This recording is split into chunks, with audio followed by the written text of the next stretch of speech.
Good evening, everyone. Thank you for this opportunity. My name is Dapo, founder at Roomii. We help you lease out your furniture to people that don't want to own it. Okay, 1 second.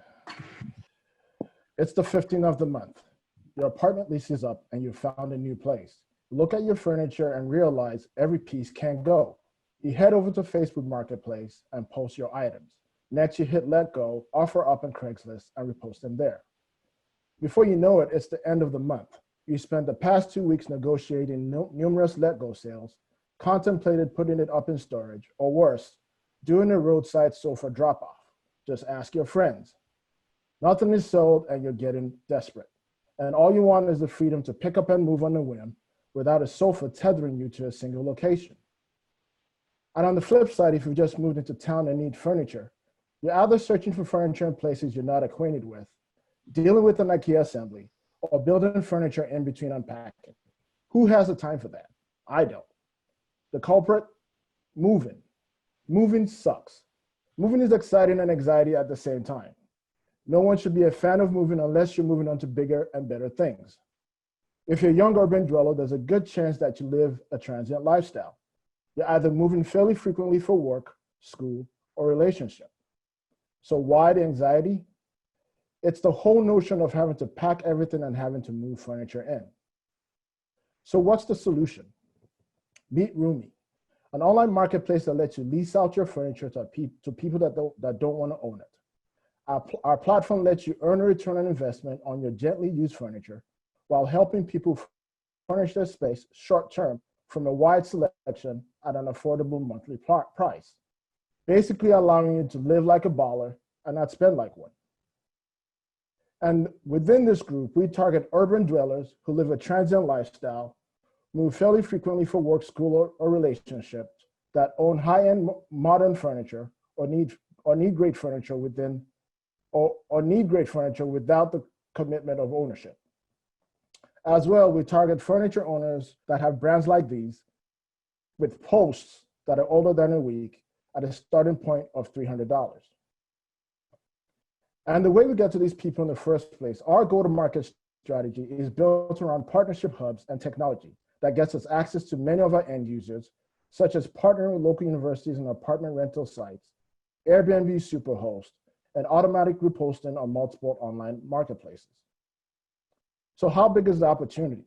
Over 800 million people use marketplaces globally each month, with over 109 million people each month in the US. And when renters becoming the majority population in US cities, the major US cities, Roomii will be taking a cut out of this opportunity.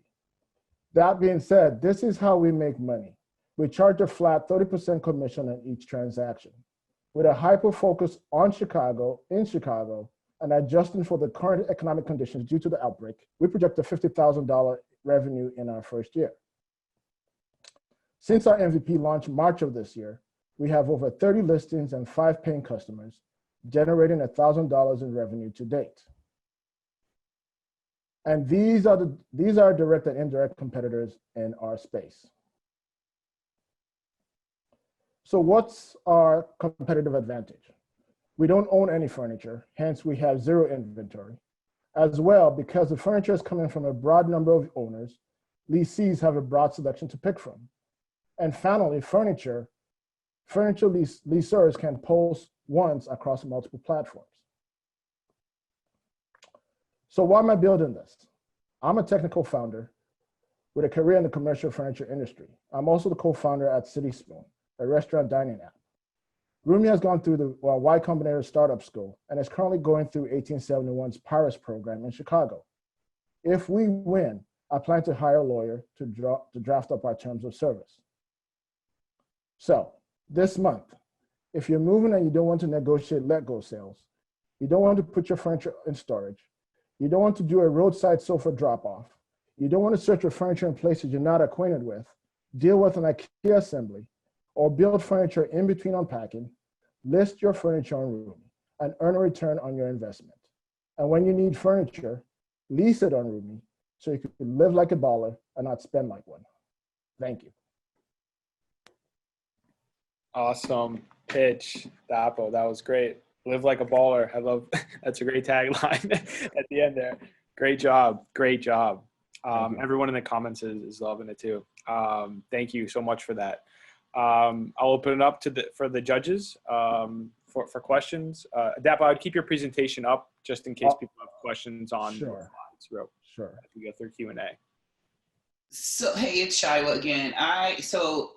I'm wondering, with COVID-19 and this whole touchless society we're starting to go in, how are you gonna be a valuable company in this? You know, we're talking about rented furniture that sounds like it's gonna go from home to home to home. You know, safety issues I'm thinking about safety. I'm thinking about a whole lot of things right now in terms of this, in terms of your product. And then the other thing is there are retailers, even though the cost to rent furniture is crazy, but you have a large competitor out there with these rental furniture companies. Yes. How do you sort of market yourself against someone like that who's talking about newer furniture? I don't know what process they go through, but I'm just really curious about how are you solving around what's happening now? Absolutely, great question. So as you heard on the pitch, we launched March of this year, and right after that was the lockdown.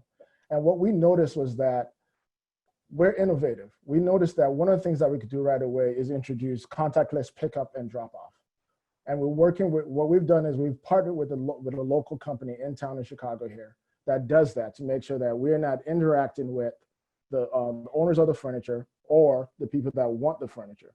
So what we've introduced, and we actually introduced this in May, was contactless pickup and delivery to make sure that the owners of the furniture feel safe that they're not going to be exposed to anything, nor the people that want the furniture be exposed to anything. In between that pickup, we have the opportunity to actually address the furniture, especially if it's kind of leather in nature. We could, wipe it down, sanitize it, and stuff like that. But we're looking to actually place that responsibility on the owner to make sure that those are stuff that they actually sign off on when they give us the furniture. Your second question in terms of the competitors out there, in terms of our competitors in our space, they own brand new furniture. So they have a very limited subset of furniture at a very high price point that they're offering to our community. But if you're looking at, right now, you're looking at the competitor slide deck and you see Feather, you see Furnish and Casa One. Their inventory is very limited. But if you start looking at the Aaron's of this world and the Renaissance of this world, they're not targeting our demographics, which are urban people that live in the city that kind of like what Roomii is trying to do is be a balance between Rent the Runway and Airbnb. We want to give you an experience of that awesome furniture, but not having to own it. And some of these other competitors out there, at least the legacy competitors out there, they're not even targeting. Our demographics don't even walk into their stores. Got it. So you guys are going to depend on the furniture owner to clean it, and in essence, sort of taking the risk, assuming that they clean it, and then renting it to someone else or leasing it to someone else.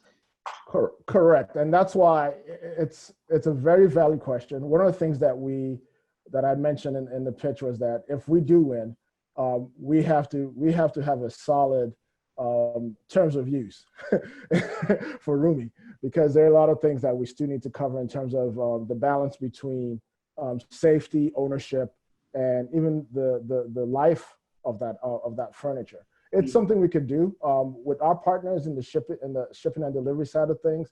We could take on that responsibility of making sure that the furniture is inspected before pickup and clean, because that's the opportunity for us to take a look at it before it leaves that person's play, the owner's place, to the person that wants to rent it or lease it. Okay, all right. That's all I had. Thanks. Great presentation. Thank you. How's it going? Oh, go ahead. Go ahead, Dale. Okay. Hi cool. there. Hey, how are you doing? So when you talk about making this good. When you talk about making this an experience, I start thinking about furniture sets, different types of styles of furniture, and then also high price furniture as opposed to kind of lower quality pieces. Is that the direction that you're taking this company, to where this is about, statement pieces and other sorts of certain sorts of styles that people might want to change in and change out? Or is this a platform where, I can take this computer chair here, which, isn't an expensive computer chair here, but is fine, and put it on the platform to sell? Are you going to have limits in that way? Yes. So our target is actually high-end modern furniture that you can switch out, like a Barcelona chair or an Aaron chair. Because I come from the commercial furniture industry, I'm always around all these nice looking pieces. And when I come back home, and I'm like, how can I get those pieces in my house? So I'm looking at high-end furniture, a Barcelona chair, an Aaron chair, some of these other levels and brands that are synonymous to like high-end, and being able to make it affordable for anyone that wants to switch out their space for 3 months, 6 months, or a year. And what do you think about the supply and demand issue? Because I mean, I could see it going either way that way. I mean, if it's super high priced items, then there might not be the supply. But then again, just answer how you see that issue, I guess. In terms of supply and demand for Roomii, the good thing about Roomii is that once the user sets the price that they want to lease it at, and they set the terms at which they want to lease it over, it makes it affordable. If that's what in terms of supplying, have a supply on our website for people to actually pick from and say, hey, I do want that Aaron chair. An Aaron chair runs for like $1,400, but spread over a year, it's going to cost me a lot less than that. In terms of demand, what we're doing is we're also targeting, like I said on our go-to-market strategy, we're targeting, we're targeting people that live in apartment rentals, because a lot of these people that live downtown Chicago, if you go on Facebook Marketplace right now and you look at a CB2 unit at a $300 level or higher, they're sitting there for like over a week. So we started targeting those kind of inventory that's sitting out there because people don't want to pay, the higher amount for it. We started targeting those people on Facebook Marketplace to convert them over to Roomii so they could lease it out and get people more interested in their furniture.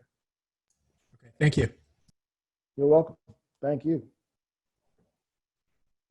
Dapo, congrats on what you built, my man. Are you interested in providing commercial opportunities, so for events, etc., to your users, or are you strictly going to be focused on consumer to consumer rentals? That is a great question, Brendan. How are you? Nice seeing you and talking to you again. It's something we should definitely take a look at. There are a lot of opportunities in Chicago here for companies that want to stage, for movie sets and stuff like that. That's an opportunity there. We need couches for Shark Tank. Yes, absolutely. Every time I look at Shark Tank, I keep eyeing those chairs that the sharks are sitting on. I'm like, those are some nice looking chairs. So yes, that is definitely an opportunity for us to go after. Since we're MVP, we wanted to at least test out the residential opportunities first and see how we could continue to improve the process, improve the experience for end users. And obviously there's these other verticals that we could jump into as well. Yeah, and I'm not trying to push you in any, one direction or the other. I know you're early on, and there's honestly some value to being focused on one market or one opportunity if that's what you want to do. But definitely worth considering. Yeah. Absolutely. Thank you, Brandon. So I had a question. So walk me through this, right? I rent out a couch or something. Somebody gets it. It's leased to them for a period of time. What happens if that person doesn't pay or decides they no longer want that piece of furniture? Then what happens? That is a good question. So once you sign up for the couch, you lease the couch, it's a monthly payment that you're making, a recurring payment that you're making that is being charged on your credit card. If you do miss a payment, we do reach out to you. That happens a lot with any other company that you lease something for. Things happen. We reach out to you and ask you what's going on and try to work things out. If it's becoming a problem, then we have to actually come and pick up the furniture from you. And if you no longer want the furniture, you also have to just let us know that you don't want the furniture, and that's when we come in and just pick it up. Then what we do is we list it on. We contact the owner, asking what they want us to do. Do you want us to relist it? Yes, we go ahead and relist it, and we just start looking for another renter. But in between the first owner, the first renter, and the new potential renter, that gives us an opportunity, obviously, to take a look at the furniture, make any cleaning or corrections that we need to make to it, and then get it ready for the next owner. So then do you have to store that piece of furniture? That is a very good question. So we do not have, at this point, we do not have a storage. We don't have a storage space yet. We do suspect that we would have to have a hold in place where we get to do this and take a look at it at the furniture when this opportunity, I don't want to call it a problem, when this opportunity presents itself, we have to obviously address that. Okay, and then my next question is, I understand you're talking a lot about Chicago, that's where you're starting, but how do you think about your growth plan? Like what happens when you have to move and set up Roomii in another city? Let's say you got to go from Chicago to Miami, right? Like plenty of apartments, a lot of dope, furniture. That's the next thing you go to. How do you make that happen? Do you have to actually physically go there, have boots on the ground? Do you have a campaign? What does that process look like? Absolutely. So we would have to replicate. The good thing about Roomii is that we use a lot of technology to actually source the furnitures that we want to repost on Roomii. So that part of it doesn't require us to physically be there. However, in terms of engaging with apartment rental sites in Miami, local Airbnb, Superhost, local universities in Miami, we definitely would have to have a replica of myself out there, or hopefully before the end of the year I could have like a co-founder join me as well, and would have to kind of like take the same system we have here and move it out to Miami. Thank you. Hi, it's Michael. Hi, Dapo. Just a quick comment. I know a couple of those logos you mentioned, and something I've struggled with is just unit economics on furniture. Just they're huge to lug around, and just from my time at Uber, I know there's a lot of unforeseen costs with tech-enabled logistics. The pricing you mentioned, is it who sets the pricing? The owner of the furniture? Correct. Got it. Okay. No question. Just always have questions around how contribution margins look as you scale, and how do you sort of productize away all the friction that comes with moving things around, especially if you're reliant on the person leasing the furniture and their whims in terms of how often they want to exchange the furniture. So just a thought.